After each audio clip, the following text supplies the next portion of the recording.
Nu tā, draugi, esam ieradušies Latvijas fanu krodziņā.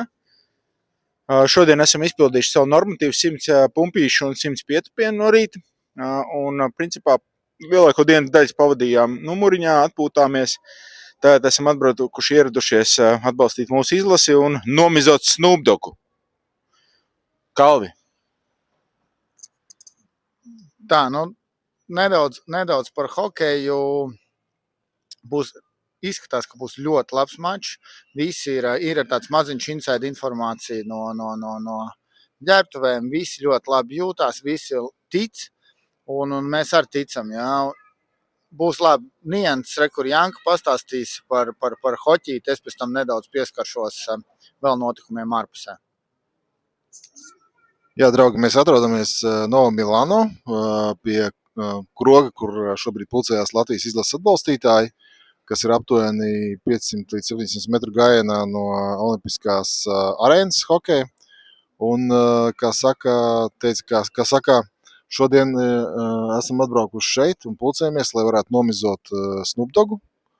Un galvenā doma ir tāda, ka es teiktu, ka Snoop Dogu mizosim vēlāk, tad, kad pienāks tas brīdis, bet es vēlos izcelt Vītoliņu, to, ko Vītoliņš teica par šīs dienas spēli, kad vārdsargam ir jāķer viss tas, kas ir jāķer, un jāķer arī tas, kas vēl nāks un būs tikai visbīstamākais. Un tad, ja notiks šie priekšnosacījumi, tad mēs zinām, ka var notikt jebkas, un Latvijas izlasē ir šādas iespējas.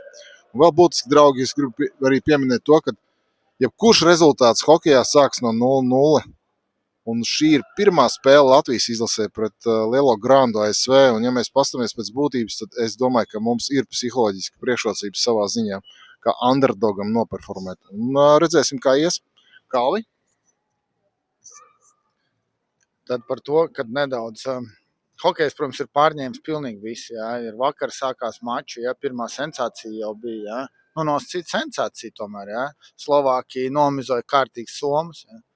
Zviedri pamocījās ar itāļiem, bet ar viss kārtībā. Šodien Šveici kārtīgi nomizoja francūžus, man šķiet. Jā. Šobrīd kanādieši mizo čehus. Nu tad kas atliek? Mums jānomizo jeņķis. Mēs nomizosim jeņķis, bet maz atkāpīt par citām lietām. Šodien viens būtisks sportisks sasniegums mūsējiem. Mūsu distanču slēpotājs sprintā 15. vieta. Fantastisks rezultāts. 101 dalībnieci. Bija, kas no latviešiem noslēdza visu tabulu, bet viena meitene bija 15. Fantastisks rezultāts Patricija Edukai. To mēs atzīmējam. Un vakar bija arī divnieku ragaviņas. No džekiem nevisai, bet meitenes ļoti labi. Jaunās mūsu meitenes 4. vieta. Fantastisks rezultāts, obligāti jāatzīmē. Bet šodien tikai un vienīgi lielais hoķis. Liela arēna, 11,000 cilvēki, visi par Latviju. Aiziet! Tiekamies vēl.